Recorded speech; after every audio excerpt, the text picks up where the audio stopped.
महाविद्यालय MSc-DCL मधील विद्युत सहाय्यक भरती प्रक्रियेमध्ये दिव्यांग उमेदवारांना झालेल्या अन्यायाच्या विरोधात दलित पॅंथर आक्रमक. यशवंत नडगम दलित पॅंथर नेते यांच्या नेतृत्वात विधानभवनामध्ये घेतले भेट. त्याप्रसंगी प्रताप राऊत अन्य कार्यकर्ते होते उपस्थित.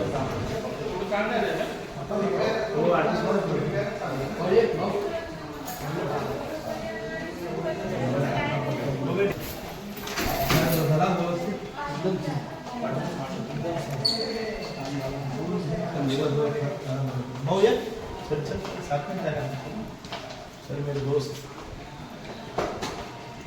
और आप दोनों कैसे मेरे दोनों भाई दोस्त हैं इसलिए मैं थोड़ा पेमेंट कर आवाज़ काम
सर, आम्ही सर्व दिव्यांग बांधव आहे.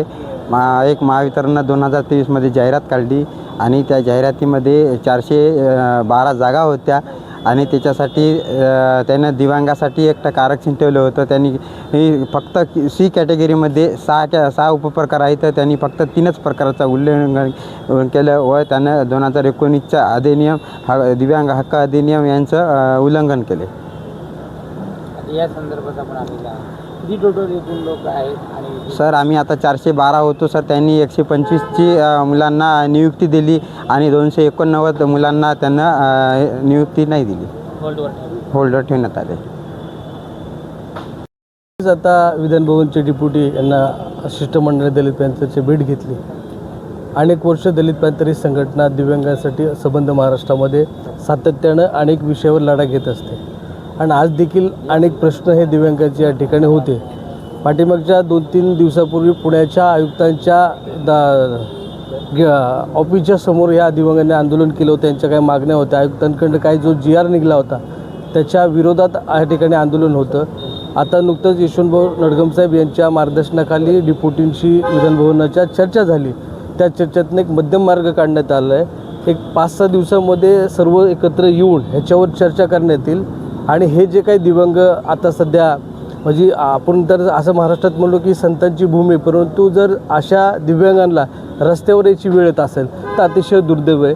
आपण शाहू फुले आंबेडकरांच्या या राज्यामध्ये राहतो, छत्रपती शिवाजी महाराजांच्या या राज्यामध्ये राहतो आणि जर दिव्यांग लोकांना जर आज उपजीविकेपासून लांब केलं जात असेल, रस्त्याची लढाई स्वीकारत असेल तर अतिशय दुर्दैव आहे. आणि निश्चितच यशवंत भाऊ नडगम यांच्या नेतृत्वाखाली येणाऱ्या काळामध्ये आम्ही आंदोलन करणार आहोत आणि आपल्याला या ठिकाणी सांगू इच्छितो. मी पुण्यात सहज जिथं आंदोलन होतं असतं नेहमी रोज जात असतो. जवळजवळ 10 दिवसाआधी मी चाललो होतो आयुक्त कार्यालयापासून, पुणे शहराच्या पुणे पोलीस कमिशनर आयुक्तापासून. त्याच्याच शेजारी अपंग कल्याण आयुक्तांचं ऑफिस आहे. तिथं ज्यावेळेस मी पाहिलं की बाबा 200-250 अपंग जेवढे दिव्यांग व्यक्ती सगळे मुलं कार्यकर्ते सगळे एकत्र बसले होते, भर उन्हामध्ये आंदोलन करत होते. त्यावेळेस गेल्यानंतर यांच्या विचारपूस केल्यानंतर सर्वात प्रथम आयुक्तांना फोन लावला. 3 फोननंतर आयुक्तांनी फोन घेतला. आयुक्तांनी केलेला हा काळा कारभार आहे. त्याच्यानंतर मग आम्ही जे आपले ऊर्जामंत्री आहेत, ऊर्जामंत्री आपण अतुल सावी यांना फोन केला. त्यांना फोन केल्यानंतर त्यांनी मंगळवारची वेळ दिली आणि मग मुंबईला आम्ही आलो.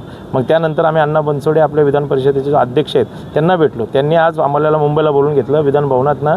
आज ते म्हटलेत की मुख्यमंत्री ऊर्जामंत्री यांना सर्वांना घेऊन त्या अधिकारी वर्गांना घेऊन एकत्र सर्कल बैठक आपण लावून यामधून तुम्हाला न्याय मिळवून देऊ. ज्याप्रमाणे मुख्यमंत्र्यांनी याआधी पण मराठा आंदोलनाच्या वेळेस 500 लोकांना जसं एक विशेष बाब म्हणून आंदोलन कार्यकर्त्यांना आंदोलन थांबवून त्यांना नोकरी दिली, त्याचप्रमाणे आमचे जे आता 289 जे आमचे दिव्यांग बांधव राहिलेले आहेत, वंचित आहेत, जे सिलेक्ट होऊन देखील वंचित आहेत, त्यांना फक्त होल्डवर ठेवण्यात आले. तर त्यांना ताबडतोब निर्णय ह्या येत्या 14 एप्रिलच्या आतमध्ये घ्यावा, या आमच्या या अल्टिमेटनी आम्ही यांना निवेदन देण्यात आले. जो पुण्याच्या आयुक्तांनी जो आदेश काढला तो एकदम बोगस आणि एकदम थर्ड क्लास, आणि आम्हाला तर वाटते की त्या आयुक्तांनी काहीतरी त्यांच्या स्वार्थापोटी तो आदेश काढलेला आहे. कारण त्या आदेश जर व्यवस्थित काढला असता, जाऊ दे ना, त्याला जायचं MSCBला जायचं, जे कोर्टात जाऊ दे, कुठं पण जाऊ द्या, पण हे माझे दिव्यांग बांधव त्यावेळेस नोकरीला लागले असते.